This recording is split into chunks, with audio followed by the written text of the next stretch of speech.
Now we've been joined by Phil Jeynes from Prue Health. Thanks for taking the time out to talk to us today, Phil.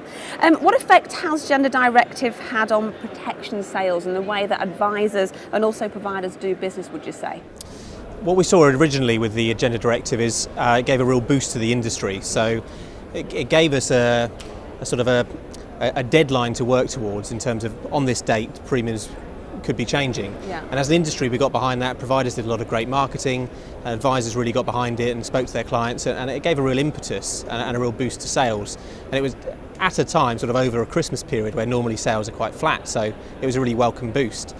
Sadly since then the market's kind of dipped, and I think that's partly down to we've gone back into our old ways of not really pushing protection as hard as perhaps we should. And also what the Gender Neutral Directive has done is it's levelled out the premiums. So actually it's more difficult for customers to just hop from one insurer to the other and getting a slightly cheaper premium every time. So people are staying where they are.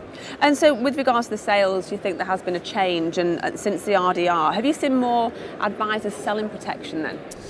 Sadly not. I'd like to be more optimistic about it, but actually what we always see, and it's very contingent with the mortgage market, is when the mortgage market does really, really well, protection tends to suffer because mortgage brokers are busy with their stock and trade, and therefore protection sort of falls off the agenda slightly. So we're a bit of an unusual industry in that when everything's going well, protection sales tend to suffer. Yeah. So what we really need to do as an industry is give more support to advisors to make it easier for them to sell protection.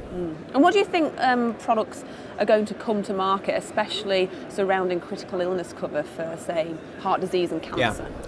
There's a lot of talk about some simplified products that might cover fewer conditions and therefore be a slightly cheaper product. In my view, that's not going to provide a great deal of impetus to the industry because actually simple isn't always better. And that's true in anything that consumers buy, be it cars or TVs. People don't want just the simplest product, they want the one that's the best value for money. And actually selling a product that only covers cancer, for example, is great if that's the condition that you end up getting, but you don't know at the point that you buy it that it might be a heart attack that would be the thing you need to claim for. Yeah, exactly. So Phil, it says here that the UK has the third largest mortality protection gap in Europe. How do you think this can be tackled, especially to ensure that all the consumers are covered adequately? What we need to do as an industry is make protection a product that's something that consumers are more enthusiastic about talking about and ultimately buying. Other countries around Europe have used compulsion to do that, so the government insists on a certain level of protection being taken by anyone in the workforce. And the danger with that is that people feel they've got adequate protection when actually the amount they've got is incredibly small. So I'm not sure that's the solution, although it would provide an immediate impetus.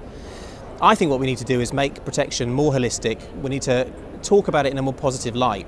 So it's important that people know the likelihood of them getting cancer, the chances of heart disease and so on. But actually those sort of scare tactics aren't the sort of things that resonate with most consumers. What we do is we try and talk about things that are positive, like gym membership, like trainers, like going to the cinema. So the nicer side of life that also ties in with protection and living a healthier lifestyle.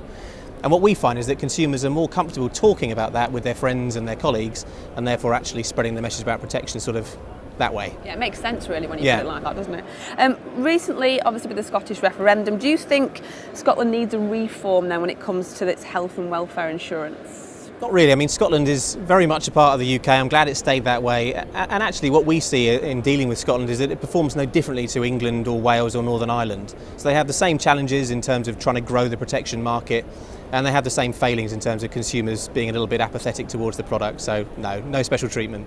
Well, thanks for joining us, Phil. Pleasure. Thanks for your time. Thank you.